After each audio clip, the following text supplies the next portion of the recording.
Bonjour à tous et bienvenue sur la deuxième étape de la Vuelta 20. Après la prise de pouvoir de Primož Roglič hier, les favoris devront encore être vigilants avec un final compliqué.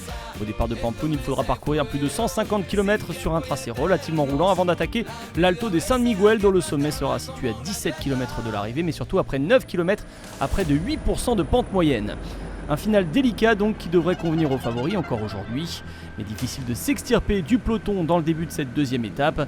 Tim Wellens, déjà échappé hier, est parti en éclaireur dans la première ascension de la journée et rapidement il est rejoint par 4 camarades de fortune, Armirail de Groupama FDJ, Serrano de Caja Rural, Aramburu d'Astana et Iver de Total Direct Energy.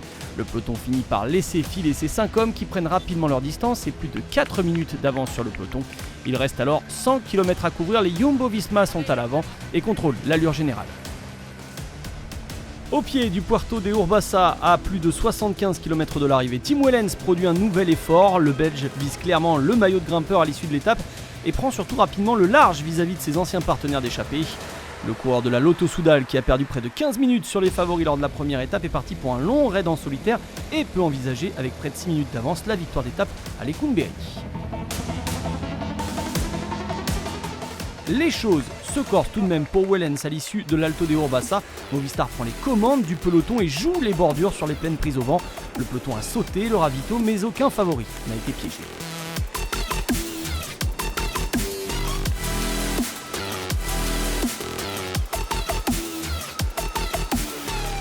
Tim Wellens s'est relevé à l'approche de la dernière difficulté de la journée, l'Alto de San Miguel. Le peloton se rapproche, tandis qu'à l'avant, après le regroupement, c'est le français de la Groupama FDJ, Bruno Armirail, qui insiste seul. Mais lui aussi est repris au pied de la difficulté par le peloton. Un peloton vite ramené à une trentaine d'unités à 7 km du sommet. 1 km plus loin, à 6 km de l'Alto de San Miguel, Luis León Sanchez tente sa chance. Le champion d'Espagne prend une poignée de secondes d'avance. Derrière, Movistar mène un rythme soutenu dans l'ascension et l'écrémage s'opère par l'arrière. Sanchez est repris à 19 km de l'arrivée et à l'approche du sommet, un groupe de 9 hommes seulement est encore aux avant-postes. Dans le top 10, Großschartner, Bennett et Badjoli sont aux abonnés absents et Carapaz, lui, vient cueillir les points au sommet.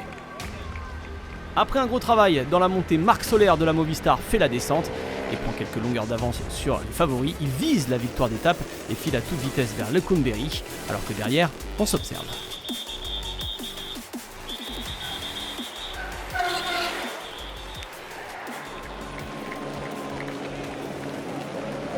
A big moment for this rider from Movistar. In their home area, he's given them something huge to shout about. Marc Soler wins stage 2 of the Vuelta a España. Marc Soler vient remporter cette deuxième étape devant les favoris. Il signe ainsi sa première victoire sur un grand tour. Le vainqueur de Paris-Nice 2018, virevoltant dans la dernière ascension, sera un allié de poids avec Alejandro Valverde aux côtés de leur favori Enric Mas en vue d'un succès de Movistar sur cette Vuelta 20. C'est ma première victoire sur un grand tour, je suis vraiment content. C'était enfin le moment d'avoir cette récompense après tant d'efforts et puis surtout après une année compliquée. Je veux remercier toute l'équipe, toutes les personnes qui nous soutiennent. Marc Soler remporte donc l'étape devant Roglič et Dan Martin qui prennent des bonifications importantes dans un groupe qui est arrivé 19 secondes plus tard. Carapaz termine lui 4ème. Au général, Roglič devance donc Dan Martin pour 9 secondes et Carapaz pour 11. Enric Mas, qui semble être l'un des grands adversaires de Roglič, pointe à 17 secondes et Marc Soler, après son numéro, rentre dans le top 10. Après sa victoire d'hier et sa deuxième place aujourd'hui, Primož Roglič est toujours porteur du maillot vert, mais Dan Martin le portera demain car le dauphin de Roglič dans ce classement, Richard Carapaz, est le nouveau leader du classement de la montagne et portera lui le maillot à pois au départ de la troisième étape.